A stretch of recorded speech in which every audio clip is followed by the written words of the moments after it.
It's the 9th of May 2020.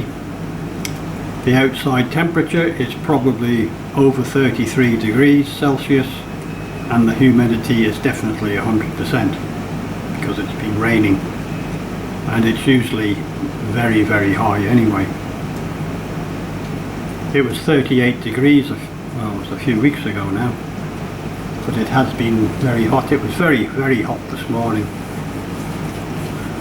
Getting back from here,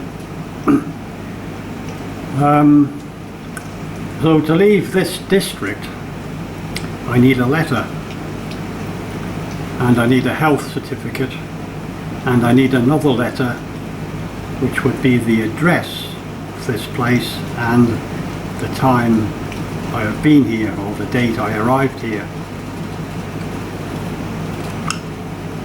The local airport it's not closed, but there's no flights. The next flight is supposed to be tomorrow, but I haven't seen any update on that. And the next flight from the international airport is the 17th of May. I say the next flight, I mean the next cheap flight, or what, well, it's not even cheap. It was £600 odd one way to London Heathrow, which is not good for me. So I could go by road up to the international airport, but it would take probably 12 hours, certainly 10 hours, and I would be travelling through 3 or 4, well, several districts. I may need to get a letter to leave each district, and this district issues 50 letters per day. I don't know what the population is in this area, but it must be a couple of 100,000.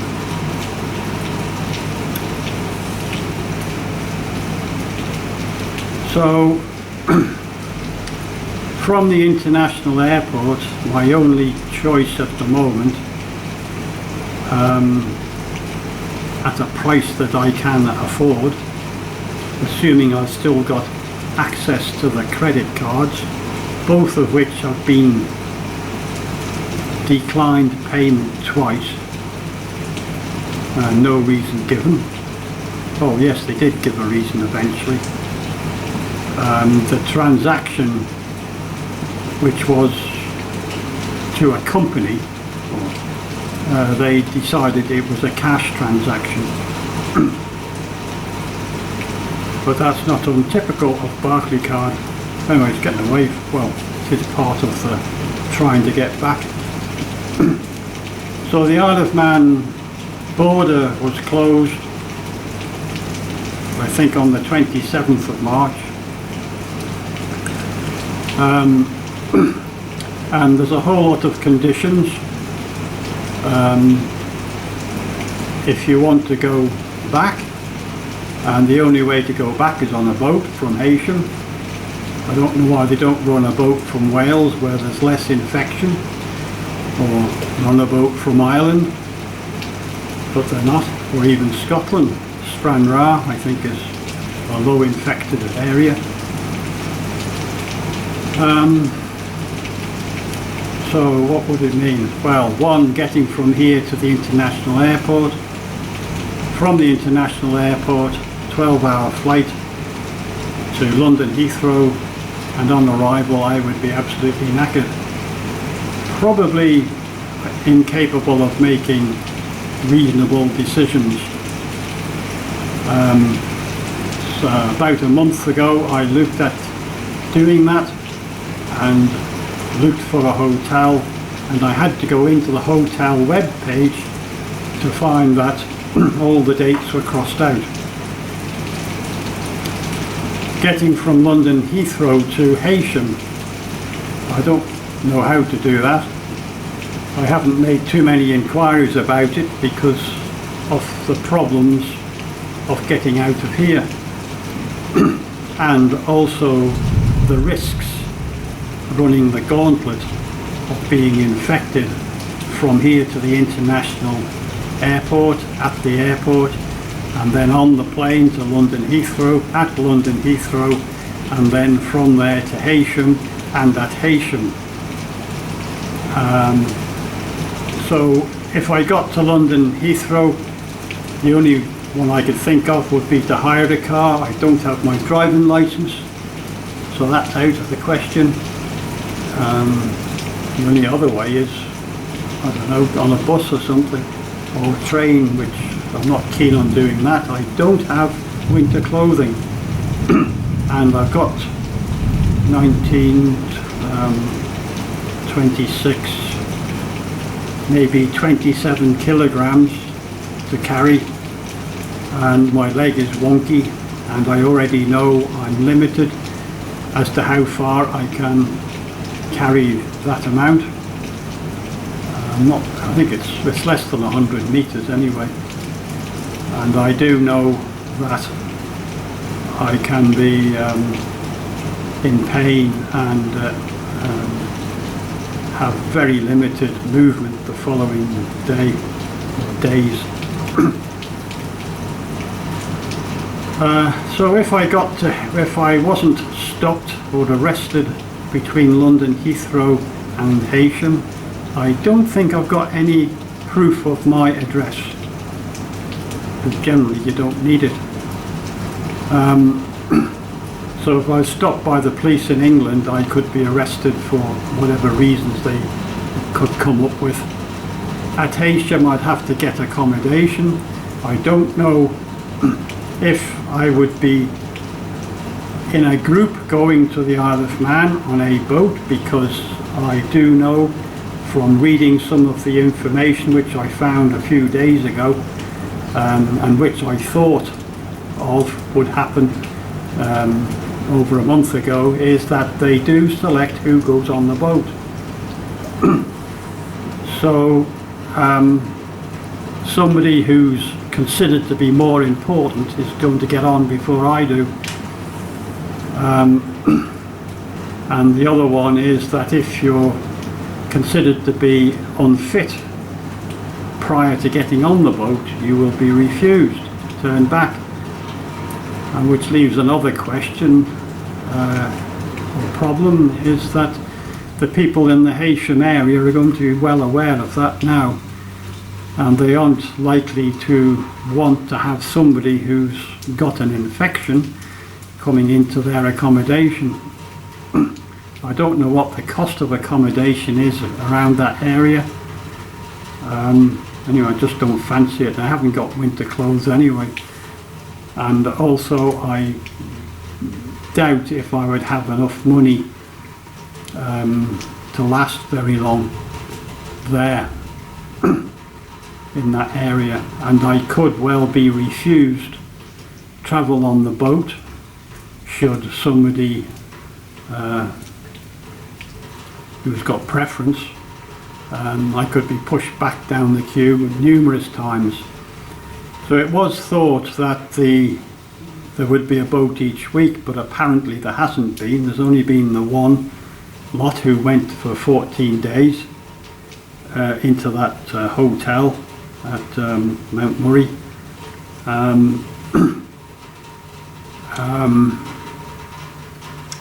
And there was 29 apparently, not 30. The information on the internet is sketchy. The Manxnet thing doesn't always work here, and that I think it's Manx Radio or something that's on that. The information they give out is not the same as what comes out of the government, and what information they do put out, the title is not about the subject. The title is about which minister has spoken, which that's so stupid. You need to see what the subject is, not who's talking about it.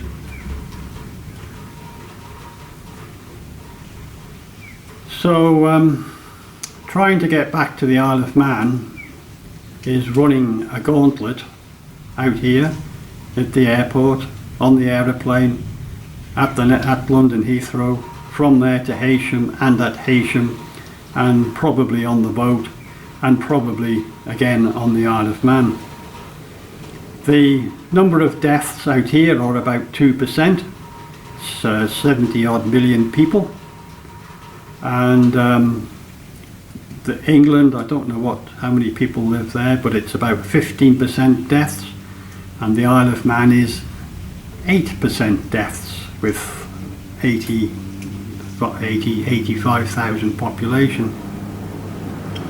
So the incidence on the Isle of Man is probably much higher than other places,